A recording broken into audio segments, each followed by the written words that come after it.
Women's wrestling cards apparently still rule the world. We're talking triple autos, Japanese cards, and a one-of-one. A Macho Man card from a set that's popular but still really isn't catching on. And do pop counts and base cards in high grades, do those actually really matter in the market? Lots of interesting talking points today. This is the Wrestling Card Market Watch for August 2022. What's up, wrestling fans, trading card collectors? Welcome to another episode of Wrestling with Cards. Each month I do one of these videos looking back at previous sales and some interesting cards I found. And I like to dig into what can be figured out from those sales, what can be learned. All to help you, the viewers, better navigate the hobby of wrestling cards. And before we get into today's video, a couple things I wanted to touch on real quick. First is the actual market talk. This is called the Market Watch after all, right? But I think there are so few people that are coming in here thinking I'm going to talk about the highest sales and what's the most popular and where's the market going next month. And while I do sometimes touch on those things, I do prefer to talk about the, again, learning points that you can see from certain sales, whether it's cards that are undervalued or popular or not popular, or why things are selling for a certain amount, or maybe why things are shilled or resold, or why they just disappear from sales histories. If you would like talk more so on the highest sales for the month, or maybe what the commodity cards are kind of going for, you know, the ones that are transacting all the time and you can see kind of the stock market feel of the up and down of the market of those specific cards and their index, I would advise you to check out the What's Going On with Wrestling Cards segments over on the WTC TV YouTube channel. You can check out the link right there, but Paul and Tony do a great job covering that aspect of the market. Also, when you're done watching this video, or you're done watching the video link I just pointed out, actually you can open these in separate tabs. That's the easiest way to do. If you guys aren't too lazy to do that, what you can do after the fact is go check the show notes for all of the links to the ways you can help show your support for my content. Gotta have the support to keep these videos and the podcast going. There's many ways you can do that. Patreon and the eBay store, subscribing. You're already here, hit that subscribe button, and many of that, but we're gonna go ahead and jump right into this market talk. 2017 Stardom Wrestling, Thea Trinidad, $177.50 with $5 shipping. So let's hit some highlights of this first. The first thing I noticed, 27 bids. It's pretty good for this card. That either means there are a lot of people interested, maybe it's two people kind of duking it out, or maybe it was two people just shilling each other. But clearly there was interest in this card. And my first thought with this was maybe that people saw this as a pre-WWE Japanese release. They know the history with some of that, you know, if those check all those boxes on these other talents, this must be her rookie card, right? But in fact, her first cards were actually from 2011 TriStar TNA releases. Card number 72, I believe, is what people consider her first solo rookie card. So then if that's the case, what is the draw with this one? I think the person who wanted this is either a super collector or a fan of Stardom Wrestling, the promotion in general. Because if you zoom out a little bit, Queen Zelina, or Thea, whatever you want to call her, I guess, in this circumstance, she doesn't have a huge collector base from what I can tell. But in my opinion, what I like about this sale is that it's somewhat of a rare card, of a talent that doesn't top the hobby mainstream headlines, and yet still sold for almost $200. This is what I like seeing, and this is why I firmly believe in the future of wrestling cards. The floor on everything is rising little by little. Even cards like this that people may look at and say, oh, that's not a good investment. You shouldn't collect her because she's not Hulk Hogan or The Rock. This is the proof that we're on the right track. 2018 Topps Triple Auto, Ruby Riott, Liv Morgan, Sarah Logan, out of 10. $250. Riot Squad Triple Auto for the win. I remember when this group was together and they had quite a big following. I'm not sure, as usual, that it translated to the cardboard, because we know that the wrestling fans out there are buying the toy belts and wanting to defend it in the Walmart parking lot, buying the action figures, buying this and that. They still won't buy wrestling cards. Hoping to change that. But $250? Yeah, it's not a $10-15 million Mantle card, but it's nothing to sneeze at for this card specifically. So let's break it down a little bit. Multi-autos on the same card of factions or teams, they always sell really well. This one's numbered to 10, so it has a little bit of that scarcity built into it. But then you may be asking, why did a random 2018 triple auto all of a sudden sell for $250? I honestly think it's the Liv Morgan auto that made this sale, and here's why. Since Liv won the title in early July and then defended it in later July, in that time period up to now, we've seen a slow increase in Liv Morgan cards across the board. And I would know because I sell a lot of her cards in my eBay store. And as soon as she won the title, we started seeing those cards go out of my store. And I'm talking everything from base cards to refractors to any kind of parallels that I had. They were all moving. And a quick plug for my eBay store, Beast Mode Collectibles. I've got tons of wrestling cards on there for as little as $1.50 shipped. Link in the show notes to the store. Check it out. I always have built-in discounts on there you can take advantage of. Free shipping on all orders. Had to get that plug in there though. And I think I've said this before, but what I think we're starting to see is wrestling card sales and the activity within the cards and certain talents actually reflecting what we're seeing on the screen. This has been a common thing for sports cards for years now, but wrestling hasn't always seen that kind of trajectory and parallel. We're starting to see it now. And maybe we're starting to see a little bit more prospecting going on, which I've talked about that before in numerous other videos, and I also, probably the best example can mention is that my failed prospecting of Karrion Kross, which we all know how that's turned out, but it started as a prospecting journey to see if I could do it, reflecting what happened in real life, similar to this Liv Morgan situation. But then that, he got cut and that turned into a PC, which then turned into my super collection and the main focus of what I do now. So what I'm curious to see is how many more super collectors and player PCs come out of maybe, I'm not going to say failed prospecting, but the Liv Morgan title run from like fans and internet people, which we all know how that goes. They're like kind of lukewarm on her. So what happens if they take the belt off her? She's not as popular. Are her cards going to go down? Or will the people that bought those cards, they're Liv Morgan fans no matter what? Kind of like I am with Karrion Kross. No matter where he was doing indies or if he was going to go to AEW, obviously came back to WWE. But I was going to keep his cards and keep collecting no matter what. Are we going to start seeing the same thing with some of these other talents that are tippy-top? Like Drew McIntyre, that's another good recent example. He's in the main events, but his cards don't seem to be catching on. But I'm sure there's somebody out there that started collecting his stuff, and all of a sudden they're a new super collector. I love it. 2022 Select Cora Jade Concourse Black 1/1 rookie card, $1,299.99. Out of all of the rookie cards that have been released in 2022 through all of the Panini products, Cora Jade seems to be not maybe the top one, but she's always in there as being one of the more popular names in these sets. I see many people talking about her, posting the pictures of the hits they get or the singles that they buy or slabs. So clearly this is another name that people are prospecting on since we just talked about that. But that being said, here we have a Concourse Black 1/1. And for those of you unfamiliar with Select and WWE to this point, they have different levels of the base cards with rarity. So you have Concourse, Premier level, Ringside, and then Retail has an exclusive Mezzanine. So within each of these base sets, even though some of them aren't base because they're short printed and they're more rare, there's then the parallels on top of that.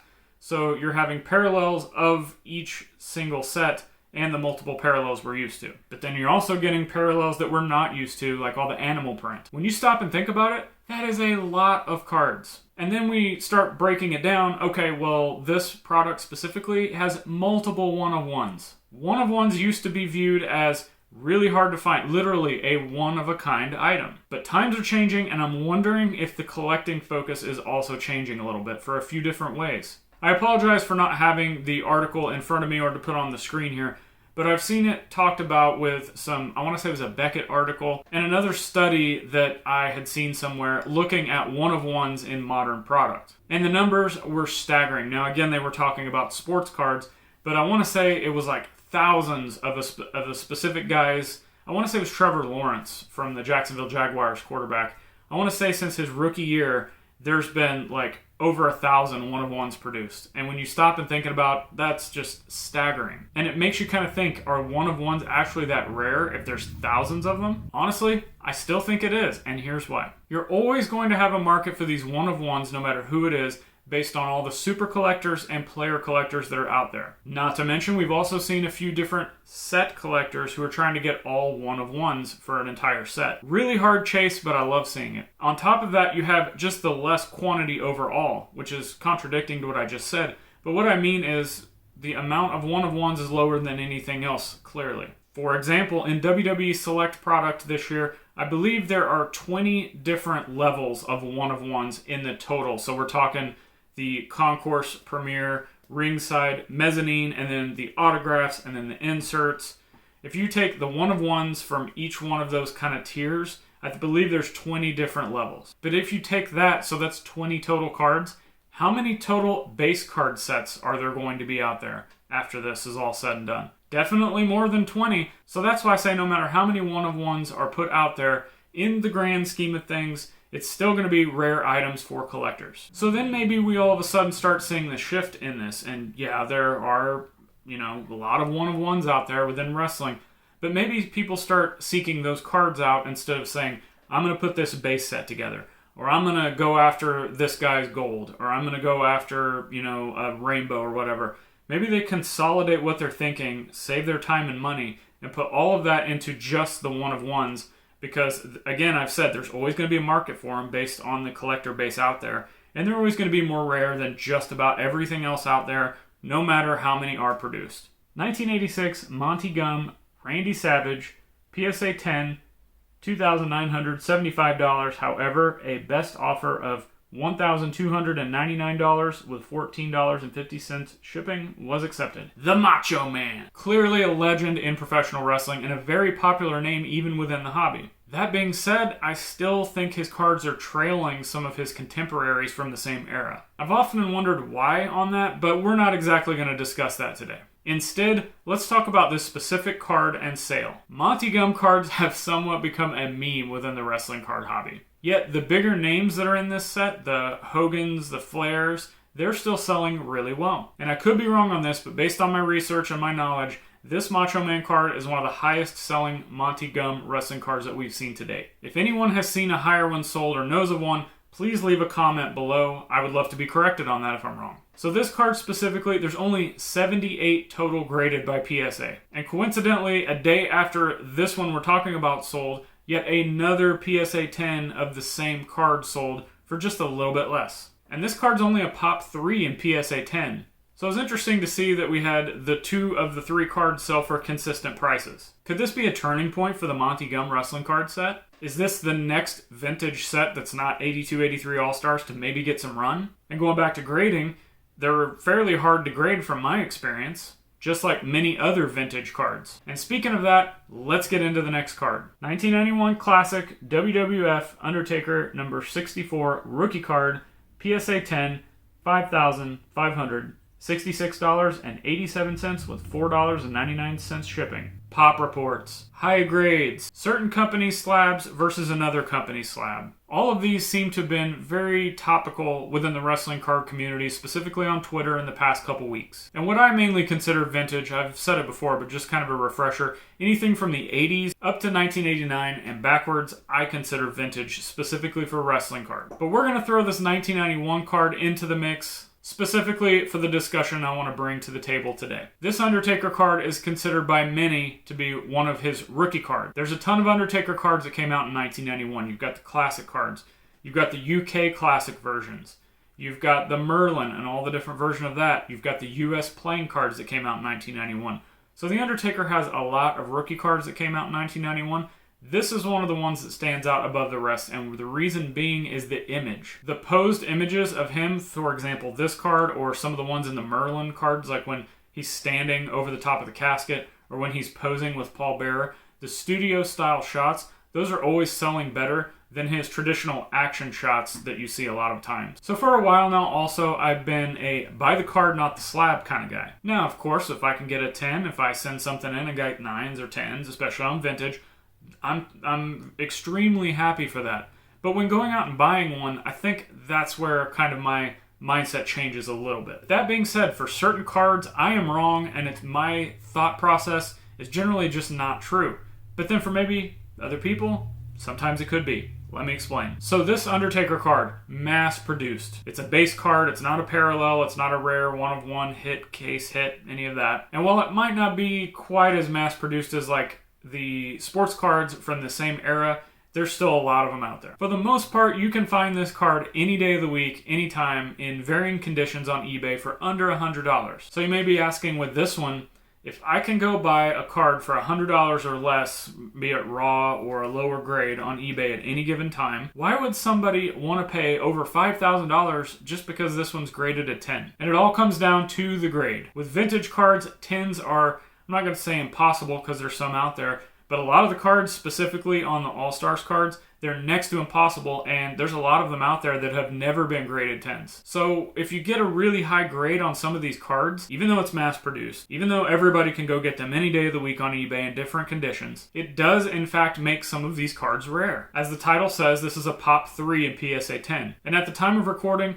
208 total versions of this Undertaker rookie card have been graded by PSA. 3 10s, 74 9s, and 87 8s. So clearly, these are a tough grade, and not that many people have graded this card. I mean, 208 over the span of all of these classic cards that have ever been put out, very rare. And while I do love this Undertaker card, what I've just said brings up the topic yet again of iconic cards versus rare and scarce cards. I've spoke about this stuff before, but I think this card sale warrants bringing the topic up again. I'm actually planning to do an entire podcast episode over on the Wrestling with Cards podcast. You can check that out on all popular podcast platforms.